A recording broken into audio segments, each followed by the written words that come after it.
안녕하십니까? 네.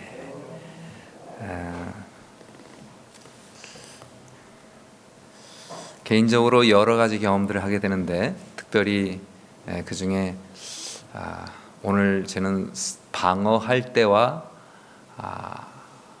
방어를 멈출 때와 방어할 때, 방어를 멈출 때와 방어를 해야 될 때를 좀 묵상하게 되었습니다.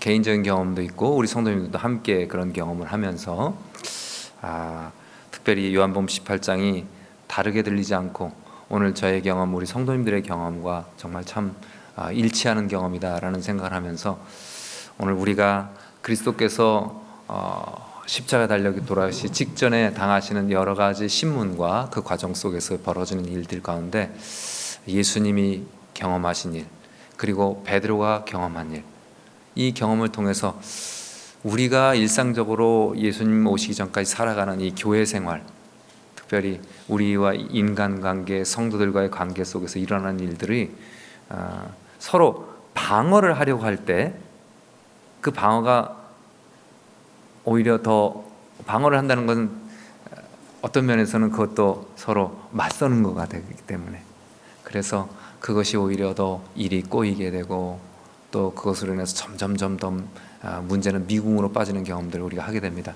그래서 예수님께서 방어를 멈추러 가신 그 요한복음 18장의 예수님 명령을 오늘 우리의 경험에 비추어서 이제 좀 묵상하시면서 이 말씀을 보시면 아주 실제적이고 예수님이 십자가에 달려 돌아가기 직전에 벌어진 그 일들이 예수님 오시기 직전에 우리의 삶 가운데서 많이 일어날 수 있는 일이기 때문에 오늘 말씀은 저에게 정말 특별한 말씀이 되었습니다.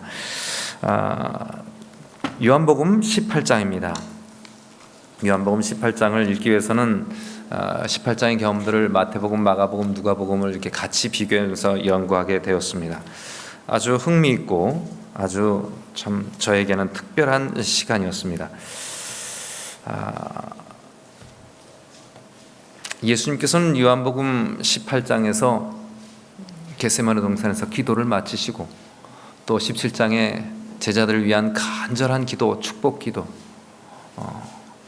13, 14, 15, 16장에서 예수님의 모든 가르침을 다 이루어질 수 있도록 축복 기도하시고 그 모든 기도들이 응답되는 모습들을 보게 됩니다. 17장의 기도를 마치시고 이제 가룟 유다가 끌고 온 사람들과 맞서게 되십니다. 그때 이런 일이 있었죠. 예수님을 방어하기 위해서 제자가 나섭니다. 오늘 제목은 검을 집에, 보이십니까? 예, 다 같이 읽습니다. 시작. 검을 집에 꽂으라. 이 방어를 지금 멈추라는 명령이십니다. 요한복음 18장을 방어를 멈추라 하신 예수님 명령, 그 다음에 예수님은 또 자기를 방어하셨습니다. 이 방어를 멈추어야 할 때와 방어해야 될 때를 우리 구분할 수 있다면 우리 교회에서 정말 우리 교회가 더 행복하고 우리의 관계가 행복하고 또 우리 교회가 건강해질 수 있는 그런 비결이 될 수 있으리라고 생각합니다. 요한복음 18장에는 동산에 나가셔서 기드론 신의 저편으로 동산에 나가셨다가 유다도 그곳을 알기 때문에 유다가 여기 군대와 및 대제사장들과 바리새인들에게서 얻은 하속들을 데리고 등과 회와 병기를 가지고 그리로 왔습니다. 군대와 또 여러 제사장들, 이 종교 지도자들의 종들을 군대와 함께 데리고 왔습니다. 군대는 이 종들이 집행을 하는데 옆에서 다른 일이 일어나지 않도록 로마 군대가 아마 호위를 한 것 같습니다. 여기 뒤에는 천부장도 나오는 거 보면 상당히 많은 무리가 왔던 것 같습니다. 그래서 마태복음에는 이 대제사장의 무리에게서 파송된 큰 무리가 그때 왔다고 그랬고요. 그 다음에 마가는 그냥 한 무리가 왔다고 했고 누가는 한 무리가 왔다고 했습니다. 여기 군대와 하속들을 데리고 왔고 마태가 실제로 예수님의 이 겟세마네 동산에서 함께 있었던 마태가 수에 밝은 마태가 큰 무리라고 했으면 여기 뭐 큰 무리 한 무리 군대와 하속 누구께 제일 맞겠습니까? 예. 지금 이 군대가 아마 큰 군대가 온 것 같습니다. 큰 무리가 왔습니다. 분명합니다. 저는 마태를 믿고 싶습니다. 마태가 큰 무리, 큰 무리를 데리고 왔습니다. 그때 예수님께서 자기에게 당할 일을 이미 아시고 다 아시고 나아가십니다. 제자들을 뒤에 두시고 예수님 앞에 나가십니다. 너희가 누구를 찾느냐? 우리가 예수를 찾고 있다. 내가 그다, 내로라 하는 그 소리를 하는 순간 거기에 많은 큰 무리가 다 엎드러졌습니다. 요한복음 18장에 다 엎드러진 것입니다. 그 사람들이 겨우 정신을 차리고 잠시 기절했다가 정신을 차리고 일어났는데 너희가 누구를 찾느냐 다시 물으십니다. 예수라. 나를 찾거든 내 제자들이 여기서 떠나가는 것을 너희가 용납하라. 이 제자들은 풀어주라. 예수님께서 그렇게 말씀하십니다. 누가복음에는 이때에 제자들이 막 예수님 앞에 납작 서려고 합니다. 그러나 예수님이 다 잠자으십니다.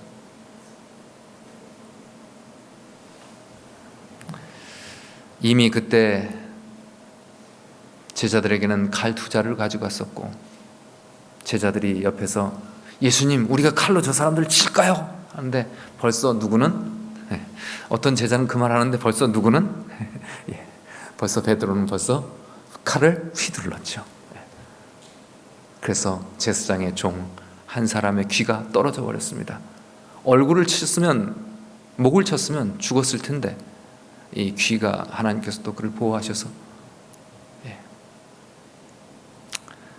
예수님께서 말씀하신 이 말씀은 9절에 보면 아버지께서 내게 주신 자 중에 하나도 잃어버리지 아니하였사옵니다 라는 17장의 기도가 응답될 수 있도록 이 모든 예수님의 제자들은 다 풀어달라고 요구를 하십니다.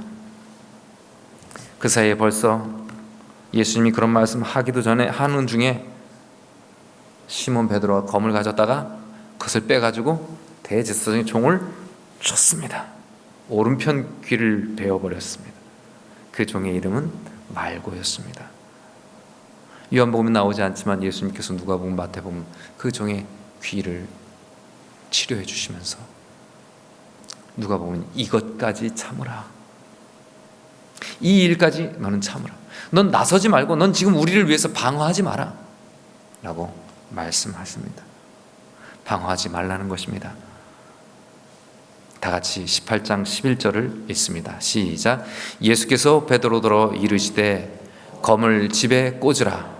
아버지께서 주신 잔을 내가 마시지 아니하겠느냐 하시니라. 마태복음 26장에 보면 예수님께서 기도하십니다. 겟세마네 동산에서 피땀 흘려 기도하십니다. 아버지여 할 수만 있거든 이 잔을 내게서 옮겨 주옵소서. 그러나 나의 원대로 마옵시고 아버지의 원대로 하옵소서. 그렇게 기도하고 몇 시간, 한두 시간도 안 지나서 예수님 간절히 그 고난의 잔을 마실 수 있게 하나님 감당할 능력을 달라고 기도하신 후에 베드로가 이제 그 고난의 잔을 마시려는 예수님 그 앞장서 방어를 하려고 하니까 방어하지 마라. 검을 집에 꽂으라. 아버지께서 주시는 잔을 내가 마시지 않으면 안 되겠느냐 말리는 것입니다. 누가복음에서 이것까지 참으라. 참으라 하셨는데 벌써 베드로는 우리가 검으로 벨까요? 그럴 때 참으라 했는데 벌써 베드로는 어떻게 했습니까? 벌써 날아갔습니다. 참 베드로 열혈당원입니다.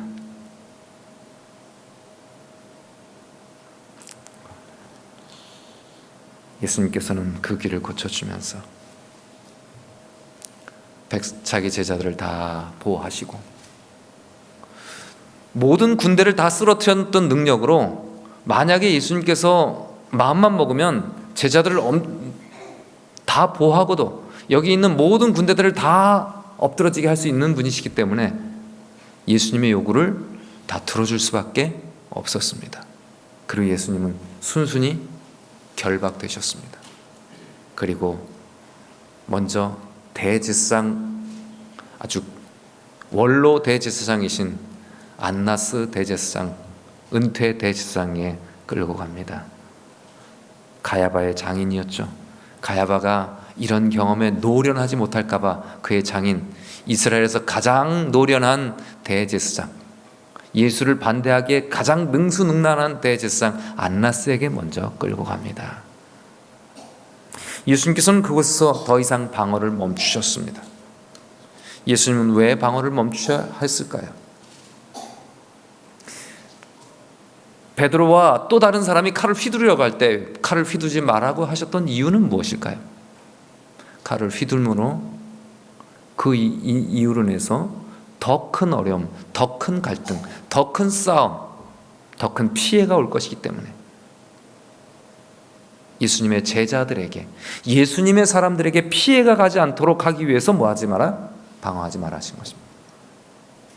우리는 이 세상에 살면서 이웃과 무슨 문제가 생기면 나 자신을 방어해야만 합니다. 방어하기 위해서 내 자신을 적극적으로 방어하다 보면 상대방을 본의 아니게 공격하게 되는 경우가 있을까요? 얼마든지 있습니다. 나 자신을 지키기 위해서 나 자신을 적극적으로 방어하는 것이 최선의 방어는 뭐라고요? 공격이라고요. 본의 아니게 나를 방어하는 순간 나는 전혀 공격할 마음이 없지만 공격이 되는 것입니다. 그것을 정당방위라 하죠. 베드로는 말하자면 정당방위를 했습니다. 그러나 베드로의 방어는 공격이었습니다. 우리가 이 세상에 살면서 그리스도인으로 살면서도 우리는 방어해야 될 때와 방어하지 말아야 될 때가 있는데 무엇해서는 안 돼요? 공격해서는 안 됩니다. 본의 아니게 공격이 됐어요. 그 공격이 다른 사람에겐 치명상이 되고 생명의 위협이 되기도 한 것입니다. 말고는 자칫 잘못하면 죽을 뻔했습니다. 오늘 우리가 우리 자신을 방어하다 다른 사람이 피해를 입는 경우가 생겨버립니다. 저는 그런 일을 경험하면서 이 말고의 상황을 보면서 예수님께서 방어를 하지 마라, 이것까지 참으라,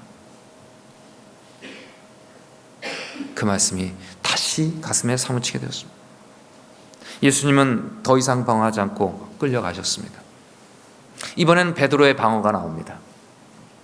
문을 지키는 여종이 너도 그 당이라 라고 말합니다. 난 아니라 말합니다. 그 다음에 그날 추워서 숯불을 피워놓고 불을 쬐고 있습니다. 요한은 저 시대 소망에 보면 저 멀찍이 사람들 눈에 안 띄는 곳으로 가서 조용히 예수님 가까이 가서 예수님에게 어떤 일이 일어나는지, 지금 예수님에게 어떤 질문이 오고 예수님을 공격하는 일들이 일어나는지를 귀담아 듣고 있습니다. 근데 베드로는 아주 아무것도 아닌 것처럼, 아무 일 없었던 처럼 태연하게 사람들이 있는 데 가서 연극을 하면서 같이 이렇게 쬐고 있습니다. 그 사람들과 똑같은 무리인 것처럼. 근데 그 밤중에도 베드로를 알아본 사람들이 있었습니다. 숯불에 얼굴이 비치자 불을 쬐던 사람들이 너도 그 당이지? 너 갈릴리 사람 아니냐? 나 아니다. 그러니까 봐라, 네 억양이 갈릴리 사람 아니냐? 아니라, 나는 전혀 알지 못합니다.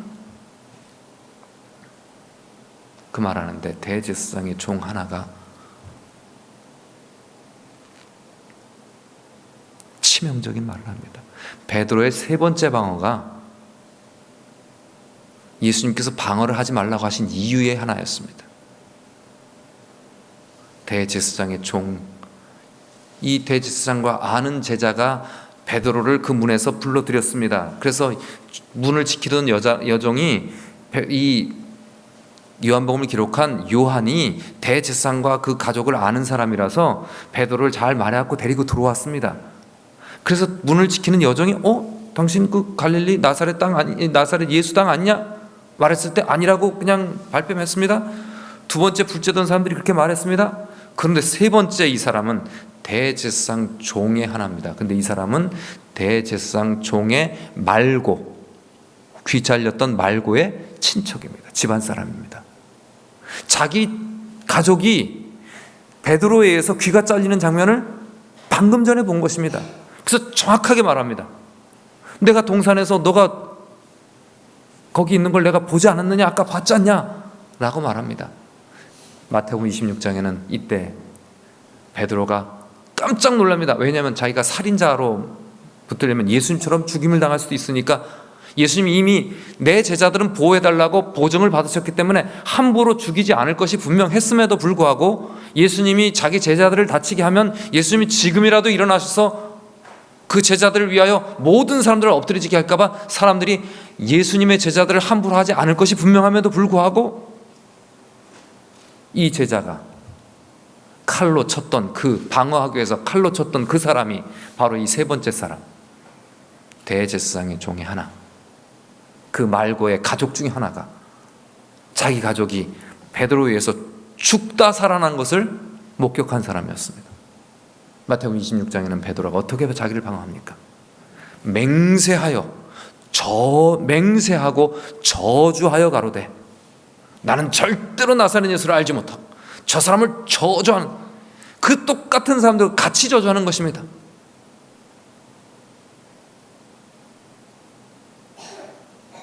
오늘 우리는 내가 이 무리에서 나 자신을 방어하기 위해서 어쩔 수 없이 베드로처럼 같이 그 무리에 속해야 되는, 그 무리에 속해서 같이 예수를 완강하게, 예수에 대해서 함부로 억울하게 그에게 뒤집어 씌우는 일에 묵인하고 같이 베드로처럼 있을 수 있습니다. 근데 내가 방어한 것 때문에, 내가 방어하려고 노력했던 것 때문에 나중에는 그것이 더 역으로 어려워져서 나도 예수님께서 원하시지 않는 예수의 사람을 정죄하고 아닌 거 알면서도 그 일에 동참해야만 하는 베드로 같은 상황이 있을 수 있습니다.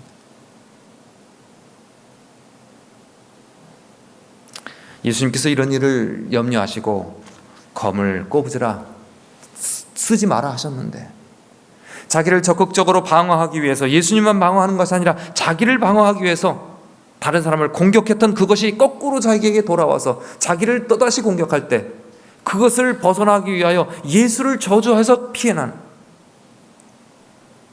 그런 엄청난 아픔이 있었습니다. 그래서 예수님께서 말씀하십니다. 우리가 예수의 이름으로 부르심을 받았을진데 그의 고난도 함께 받도록 부르심을 받지 않느냐. 너희가 이 애매히 고난을 당해도 참고 예수를 생각하고 참으면, 제가 설교했죠? 장례식 때 애매히 고난을 당해도 그 슬픔을 참고 견디면, 예수를 생각하고 참고 견디면 복이 있다고 말씀하셨습니다. 왜냐하면 이 고난을 받기 위하여 너희가 부르심을 믿지 않았냐라고 말씀하셨어요. 우리가 내 자신을 방어하지 않고 내가 그것을 견뎌내는 것이 너무 힘들고, 방어를 멈추는 것이 너무 억울하고 너무 힘들고, 너무 내가 오해를 받게 되고, 그래서 나 자신을 방어할 수밖에 없는 그런 상황이 오는 것이, 그걸 멈춰야만 되는 순간이 있는 것입니다. 저 자신도 나를 방어하기 위해서 본의 아니게 그 방어가 나한테 다시 거꾸로 들어와서 그것이 다른 사람에게 피해가 되고 아픔이 되고 고통이 되는 일을 경험하면서 방어를 멈춰야 될 때가 있구나.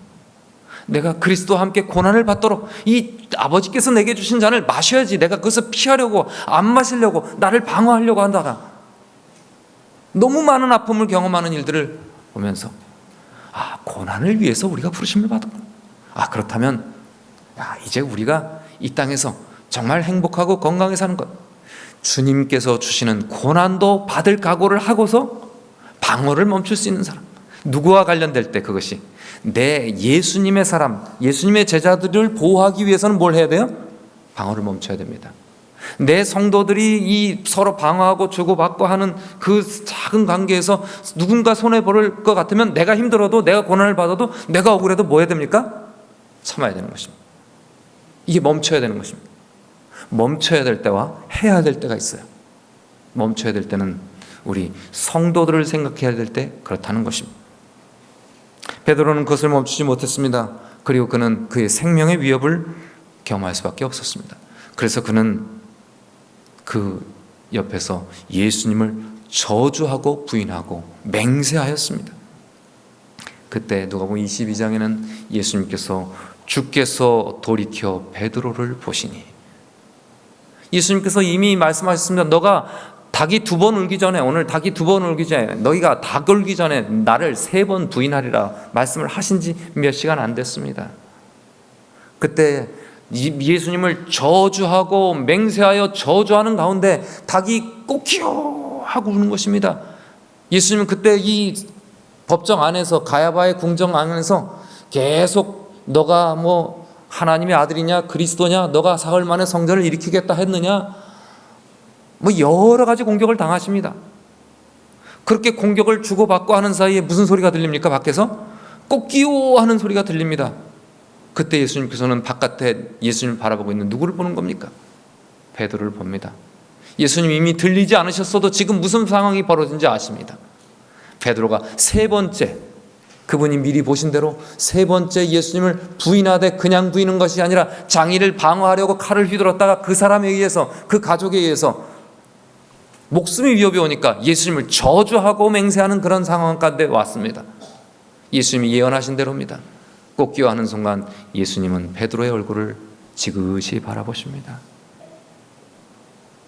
예수님과 눈이 마주쳤습니다. 꺾기와 하는 순간, 이 순간이 예수님과 베드로가 이미 약속한 시간, 이미 예언으로 정해진 신호였습니다.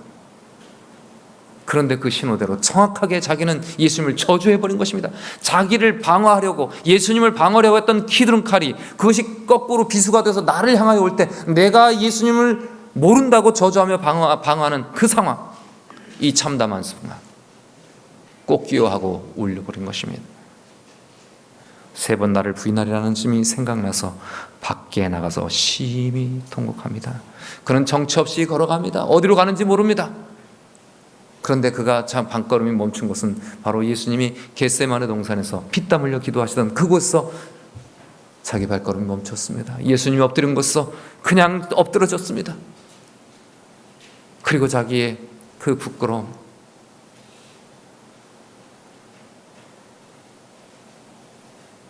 닭 울음소리가 아직도 귀에 들리는 것입니다.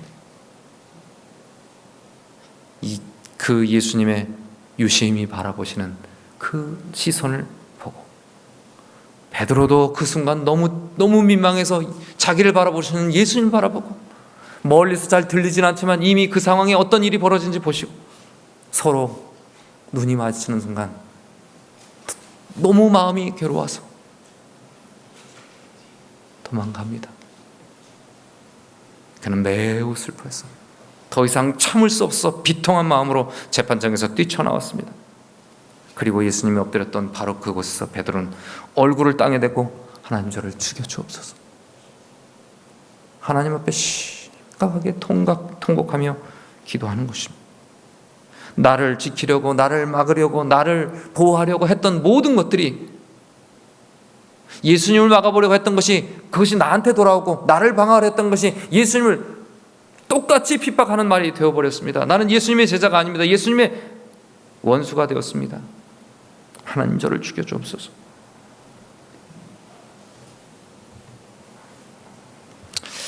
시대소망 713페이지입니다.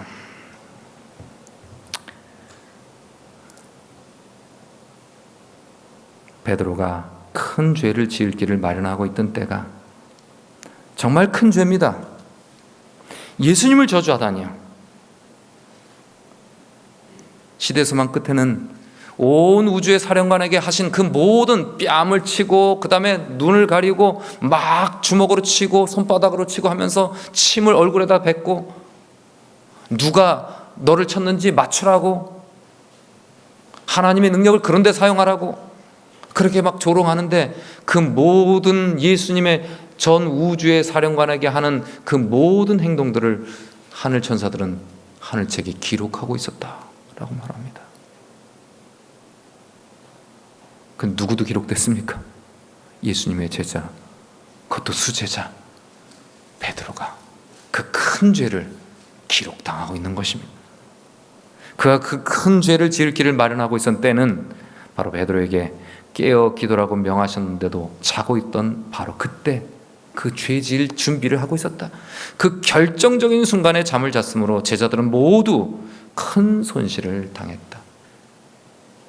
자, 이제 방어를 멈춰야 될 때는 주님의 성도들을 보호하고 우리의 가족들을 보호하기 위해서 내가 힘들어도 내가 고난을 받고 내가 참아야 되는 그때가 방어해야 될 때고요. 그 다음에 여기 진짜 방어를 멈춰야 될 때고요. 진짜 방어해야 될 때는 뭐라고요? 나 자신이 하나님 앞에 범죄하지 않기 위해 뭐 하는 순간? 기도하라고 명령하고 기도하라고 주어진 그 시간에 기도하는 것입니다. 그것이 방어해야 하는 것입니다. 방어할 때는 기도해야 할 때인 것입니다. 베드로는 비록 실패했지만 다시 그 자리에 와서 다시 통곡하며 기도합니다. 예수님께서도 방어하십니다. 예수님은 잠잠히 도수장에 끌려가는 양처럼, 털 깎는 자 앞에 잠잠한 양처럼 그렇게 잠잠하셨지만 예수님이 그렇게만 당하시지는 않았습니다. 너가 무엇을 가르쳤느냐? 네가 주장하는 것을 말해봐라. 그러면 그것을 탁 잡아가지고 그 중에 하나의 죄를 찾아가지고 뭔가를 일으키려고 지금 유도신문을 하고 있습니다. 예수님이 뭐 은밀하게 뭐 누구를 조직해갖고 이 나라를 전복한 것 이런 것 때문에 자 이제 당신 로마를 뭐 뒤집어 엎으려는 음모를 꾸몄으니까 뭐 하려고 너네 당이 바로 그런 반정부 단체 아니냐 뭐 이렇게 위명을 씌우려고 이제 막 캐묻습니다. 그런데 예수님 당당하게 말하십니다. 내가 드러내놓고 세상에 말했고 내가 회당에서 말했고 어디서든지 공개적으로 말했는데 내게 들은 사람 다 들었지 않냐? 그들에게 물어봐라. 그들이 들은 게 있으면 들은 대로 말할 것이다. 나는 은밀하게 말한 적이 하나도 없다. 그랬더니 막 대제사장한테 그렇게 버릇없이 말하냐고 와서 그 종이 하나가 얼굴에 뺨을 칩니다. 그랬더니 예수님 뭐라 그러셨어요? 왼뺨을 때리거든 뭐까지 돌려대라? 오른뺨 돌려대셨습니까? 아니요. 여기 보셔요. 그렇게 안 하셨습니다. 어떻게 하셨습니까? 예수께서 대답하실 때 내가 말을 잘못했으면 그 잘못한 것을 지금 증거해라. 내가 말한 것이 틀리거든. 내가 어찌하여 나를 치느냐? 예수님 오른뺨 안 돌려대셨습니다. 왜 그러셨을까요? 원래 예수님이 산상보훈에 왼뺨을 치면 오른뺨을 돌려대라고 분명히 방어하지 말라고 하셨는데 왜 이때는 방어하셨습니까? 자기를 방어하셨습니까? 방어를 하지 말아야 될 때는 그 방어를 함으로 서로 갈등이 오히려 증폭되고 문제가 더 커져서 이것이 문제가 될 때는 차라리 뭐하고 왼뺨을 마저 끊느냐 오른뺨을 하고 그냥 고난을 받아라. 방어를 멈춰라 하신 거고 예수님 지금 법정 앞에 사람들 앞에 서야 됩니다. 예수님이 죄인으로 끌려가서 죄인으로 죽으면 예수님은 이 땅을 위해서 대속하신 분이 아니십니다. 이곳에 예수님의 죄가 드러나면 안 됩니다. 그러니까 내가 말을 잘못했으면 쳐라. 예수님 방어하는 것입니다. 성도들의 협평과 성도들의 보호를 위해서는 방어를 멈춰야 되지만 성도들 앞에 예수님이 죄인으로 서고 죄인의 모습이 드러나면 예수님을 믿는 사람들이 크게 실망할 것이기 때문에 낙담할 것이기 때문에 예수님은 성도들을 낙담시켜서는 안 되는 것입니다. 그래서 적극적으로 자기를 방어하십니다. 원래는 예수님이 왼뺨 치면 오른뺨도 누구를 위해서는 내 제자들을 보호하기 위해서는 오른뺨도 대들고 다 감당하실 분인데 너가 왜 나를 치느냐? 내 말이 틀렸고 내 말이 잘못됐고 내가 잘못된 것이 증거가 되면 그걸로 가지고 나를 쳐라.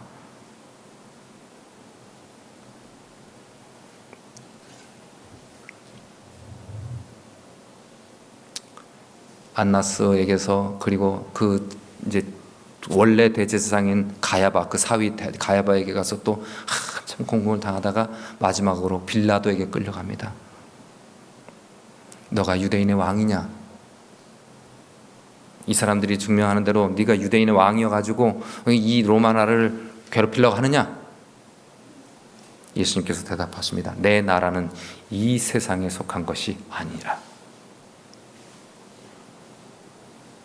내 나라는 예수님의 나라는 어디에 세워지는 나라입니까?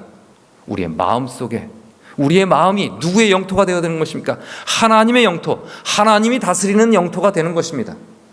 오늘 우리 예수님의 나라는 이 세상에 속한 것이 아니라 우리 마음속에 예수님의 자리를 마련하는 것이, 우리 각자 성도님들 마음속에 예수님의 고귀한 자리, 예수님이 소중하게 여겨지는 자리, 그 자리가 세워지는 것이 하나님의 나라가 확장되는 것입니다.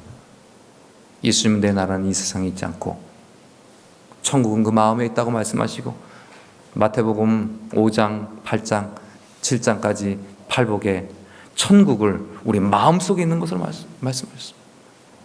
우리 마음속에 하나님이 다스리는 곳, 우리 마음이 하나님이 다스리는 곳이 될 때, 그것은 그때 바로 예수님은 우리의 왕이 되십니다. 그러면 빌라도가 말합니다. 너가 왕이 아니냐? 그래, 이 세상에 속한 건 아니고 사람들 마음을 다스리고 사람들의 신앙을 통하여 그 사람들을 하나님께로 이끄는 것, 너 진짜 왕이네? 네 말과 같이 내가 왕이다. 예수님 자기를 적극적으로 방어하십니다. 자기의 의로움을 옹호하셔야 되는 것입니다. 오늘 우리 성도님들 이 땅에 살면서 방어를 멈춰야 될 때와 방어해야 될 때가 있습니다. 우리 성도들의 덕을 세우고 성도들을 보호하기 위해서 우리는 내가 힘들어도 멈춰야만 할 때가 있을 것입니다. 그것이 너무 힘들 때가 있을 것입니다. 베드로처럼 나를 방어하기 위해서 때로는 내 말이 칼이 되어서 사람들을 공격할 때도 있습니다. 그 칼이 영혼을 상하게도 만들 수 있습니다. 그럴 우려가 있거든 우리는 오른뺨을 치거든 왼뺨을 치거든 오른뺨까지 들려대는 것입니다. 그러나 예수님처럼 우리가 그리스도 안에서 우리의 의의가 손상되고 우리 성도들의 믿음이 흔들릴 만한 일이 있을 때는 절대로 방어해야 되는 것입니다. 그렇다면 우리는 안전할 것입니다.